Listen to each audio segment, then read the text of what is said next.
साखी पढ़ाऊँगा जिसे लिखा है कबीरदास ने।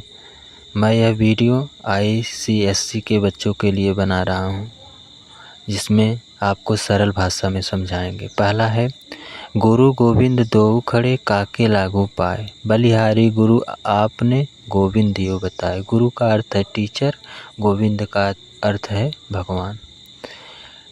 तो कबीरदास जी कह रहे हैं कि गुरु गोविंद दो खड़े, गुरु और गोविंद दोनों हमारे सम्मुख खड़े हुए हैं।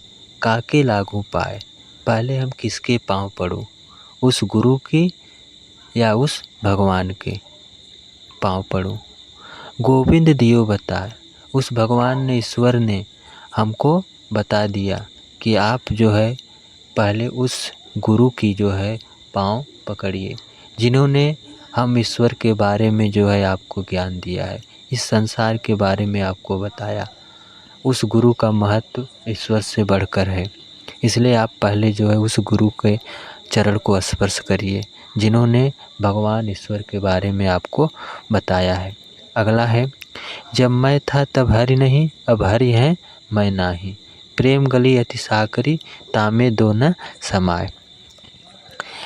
मैं का अर्थ है अहंकार, इसमें मैं का अर्थ है अहंकार।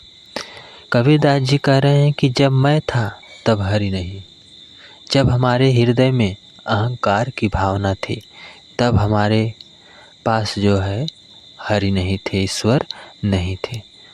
अब हरि है मैं नाही, अब हमारे पास हरि भगवान ईश्वर हैं, तो हमारे इस हृदय में अहंकार नहीं है।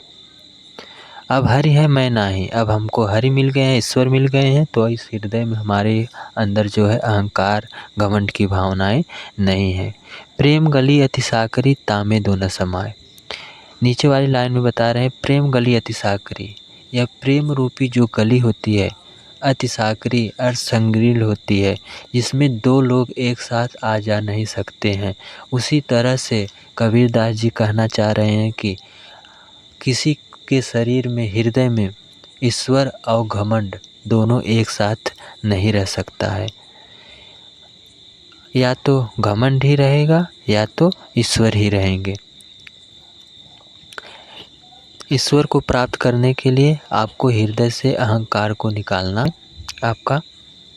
अगला, काकर पाथर जोर के मस्जिद लई बनाए, ता चढ़ मुल्ला बागते क्या बहरा हुआ खुदाए। इसमें कबीरदास जी कह रहे हैं कंकड़ पत्थर को जोड़कर इकट्ठा करके मस्जिद लई बनाए, मस्जिद बना लिए जाते हैं।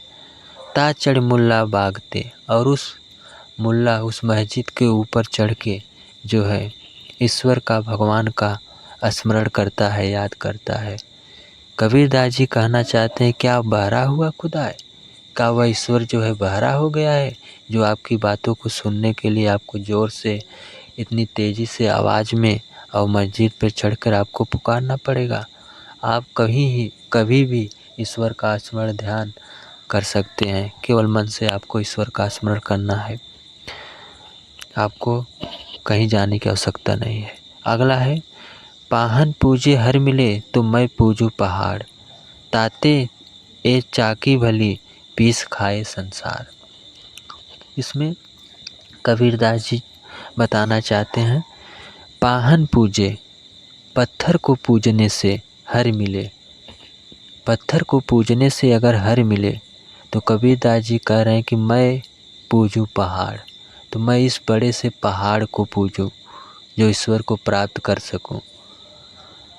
कह रहे हैं कि अब ताते चाकी भली, नीचे वाली लाइन में कह रहे हैं उससे अच्छा तो यह चक्की के पत्थर ही भले हैं। ताते ये चाकी भली, ये चक्की के पत्थर भले हैं, जिसके द्वारा पीस खाए संसार, जिसके द्वारा पीसा गया अनाज जो है पूरा संसार जो है खाता है, उसकी पूजा करिए। अगला बता रहे हैं, सात समंदर की मस करो, लेखनी सब बरनाए, सब धरती कागज करो, हरि गुण लिया न जाए।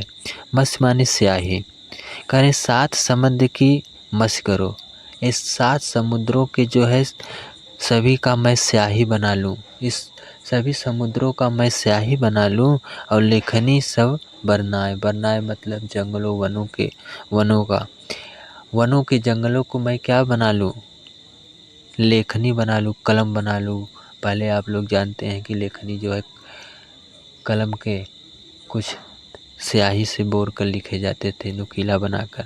उसी तरह कबीरदास जी का 7 समुद्र की मस्करी, सातों समुद्रों को पानी का मैं स्याही बना लूँ और लेखनी सब बरना, और जितने भी पेड़ पौधे हैं वन है उसका मैं लेखनी बना लूँ। सब धरती का कागज करो और सभी धरती को मैं क्या बना दूँ, कागज बना लूँ। और हरि गुण लिखा न जाए, तब भी जो है हरि के ईश्वर के गुण को जो है उसमें लिखा नहीं जा सकता। ईश्वर कितने महान है।